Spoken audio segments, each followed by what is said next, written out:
Investigation, a 5-year delay to the mandate that school districts electrify their school bus fleets is poised to pass in the state budget.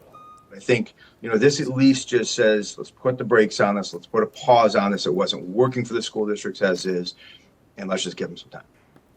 For years now, News 10 NBC investigative reporter Jennifer Lewke has been investigating cost, reliability, and viability concerns of New York's electric school bus mandate. That reporting has now led to changes that will impact every school district and taxpayer in New York. We've heard from the districts. How often this winter did you say, we're not even going to run these? I would say they probably were on the road maybe 50% of the time. The money that the state and the feds offer to sort of offset the cost, that has to keep flowing, or else you're going to have to ask for a lot of money from taxpayers to completely redo the fleet. Correct. Yeah. If we have to buy, the buses are $250,000 more.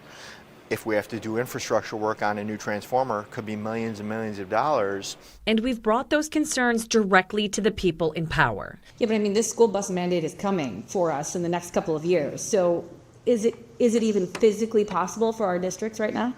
I think that's really something that the state has been looking at in a collaborative approach. And have you heard those concerns? Do you have concerns that that's an actually attainable goal? Have you had discussions about possibly delaying the timeline to this? Absolutely. We've been having many conversations.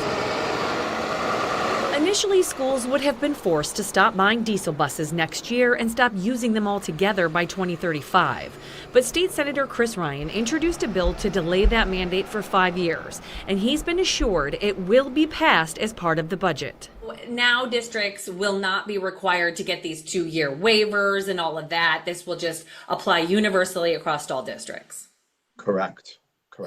What do you think the future holds? Do you think after these 5 years are up, you reassess where the market is at that point and then decide the best way forward? Yeah, of course. And then I think that's the best. So I think we just have the 5-year pause, right?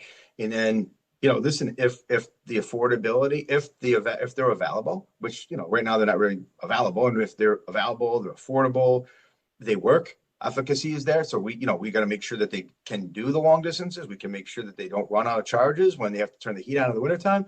So all that, and then we can, in 5 years, if we have to pivot, we have to pivot. The delay is coming a bit later than most districts probably would have liked. School budgets are being voted on next week, and some districts like Pittsford and Hilton have electric bus purchase propositions on the ballot. There's nothing in this legislation, precludes any district from buying a electric bus if they want to. So they're there. We're just saying that you don't have to. The choice so many districts were hoping they could have made long ago. Jennifer Lewke, News 10 NBC. We reached out to both Hilton and Pittsford about the EV bus propositions. Hilton didn't get back to us. A spokeswoman for Pittsford said if it passes, the district would continue to move towards zero emissions buses to be prepared for the new timeline that has been set.